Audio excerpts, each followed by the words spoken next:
le plaisir à notre retour de vacances de découvrir un nouveau restaurant aux couleurs tendance, beaucoup plus clair, donnant à nouveau l'entière jouissance de la vue sur Grasse et ses montagnes. Donc aujourd'hui on est assis dans de beaux sièges bien confortables de couleurs prunes, framboises, aubergines. On est vraiment dans la Provence.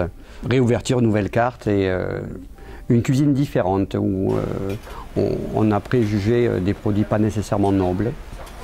On a mis un maquereau retravaillé avec une gelée de pêche et citron, quelques petites fleurs. On est toujours très très présent dans le goût. Un cœur de saumon qui est légèrement mariné avec une huile parfumée, servi sur une gaufre avec un chutney de potiron et un espuma au limoncello. Donc on est resté en Provence, mais avec des produits d'une superbe qualité où on mange un saumon magnifique, beaucoup de fraîcheur également.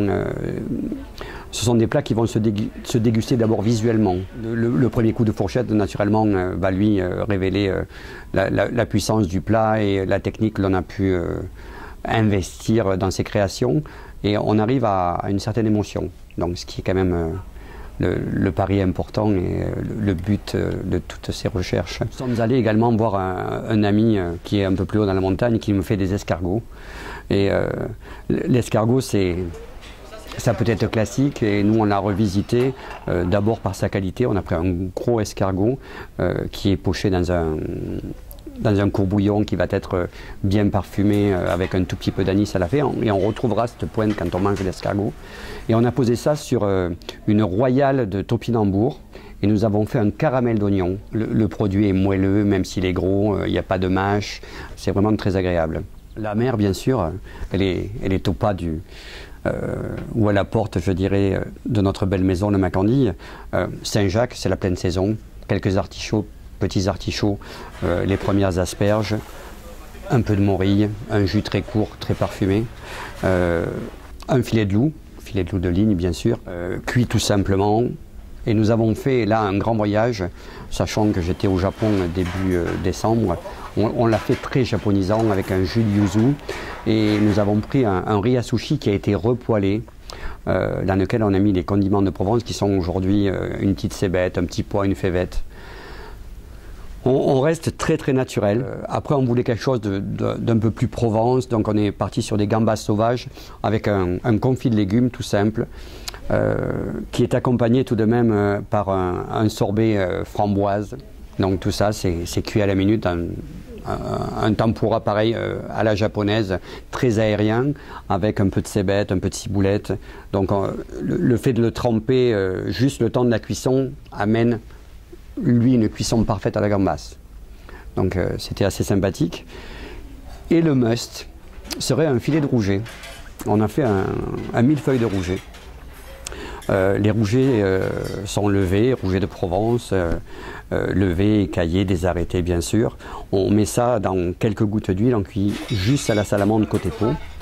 Et on a posé ces rougets sur un fond de brousse de brebis aux herbes. Et après on a fait un petit tartare de cèpe. Et on a monté ça, brousse, tartare, le filet de rouget, tartare. C'est servi avec un jus réduit à la moutarde et juste 2-3 légumes. Donc c'est très visuel. La viande, bien sûr, puisqu'on se doit de penser également à ceux qui n'aiment pas la mer et préfèrent quelque chose de plus fort, de plus riche. Une selle d'agneau avec quelques légumes d'ici, quelque chose de relativement épuré. On est resté sur une note un peu chasse avec un filet de lièvre que l'on va juste poêler à la minute avec une sauce au chocolat. Donc on a fait un jus de daube qui est fini avec 2 chocolats différents, 2 chocolats de chez Valrhona, un qui est plutôt caramélia et un peu plus corsé, on est à 56% de cacao, servi avec des légumes oubliés que l'on a coupés en cubes. Et on a 5 ou 6 couleurs totalement différentes, donc le visuel est assez sympa.